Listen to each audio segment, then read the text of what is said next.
कधी कधी सामान्य माणूस भावनिक राजकारणामध्ये अडकतो आणि कधी कधी भावनिक राजकारण सोयीच्या पद्धतीनं खेळलं जातं.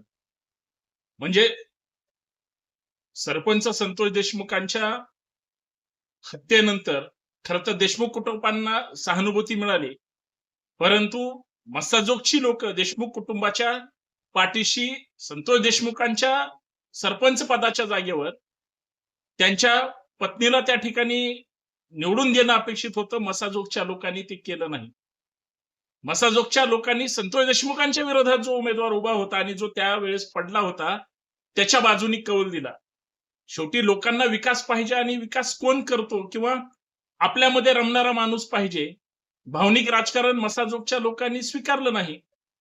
मुळात त्यांनी म्हणजे संतोष देशमुखांच्या पत्नीनं दुःखाचा डोंगर असताना सुद्धा कुटुंबाकडे मुलांकडे लक्ष द्यायचं सोडून खरंच त्यांनी ग्रामपंचायतीचा कारभार केला असता का? लोकांच्या हे लक्षात आलं की लोकांना वेगळ्या वेगळ्या भूलथापांना बळी पाडून वेगळ्या काही अदृश्य शक्तीने वेगळंच काहीतरी आर्थिक चमत्कार मसाजोगच्या जनतेमध्ये घडवला आणि त्याच्यामुळे त्या ठिकाणी संतोष देशमुखांच्या पत्नी अश्विनीताईंचा पराभव झाला आणि दुसरे देशमुख निवडून आले. एक देशमुख पडले तरी दुसरे देशमुख निवडून आले, ही त्या गावची खरं तर जमेची बाजू.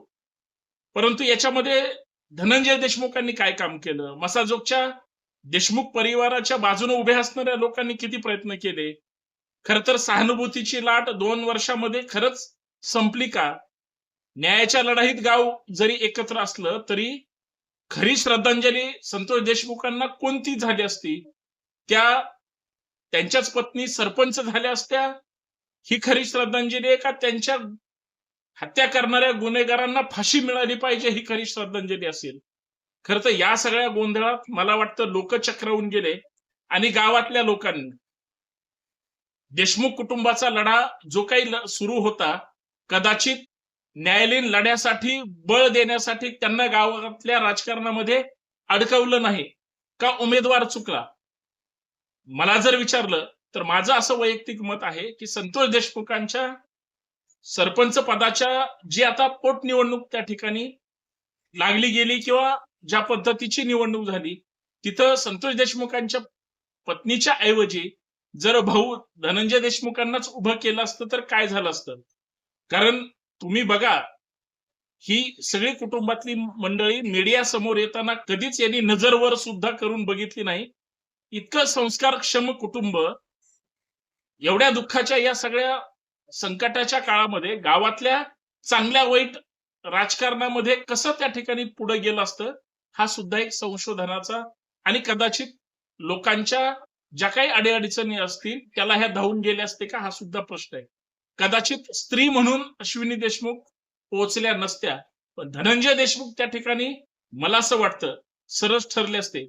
बीड जिल्ह्याचं राजकारण, मस्साजोगचं किंवा केज तालुक्याचं राजकारण आपल्याला माहिती आहे. महाराष्ट्राच्या राजकारणाचा वेगळा जरी अंदाज असला तरी बीड जिल्ह्याचं राजकारण हे महाराष्ट्रात वेगळ्याच पद्धतीचं असतं हे मस्साजोगच्या जनतेने परत एकदा दाखवून दिलं. परंतु इथं खरंच काही वेगळं घडलं का?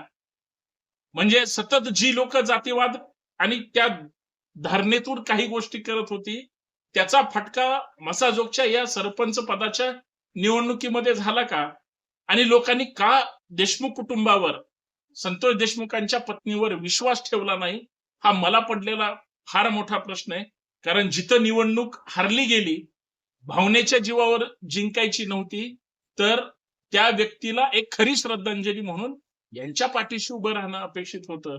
आणि लोक जर हे करणार नसतील, लोकांना त्यांच्या मनातलं जर करायचं होतं तर त्यांनी थेट निवडणुकीच्या त्या उमेदवारीलाच यांना विरोध करणं अपेक्षित होतं.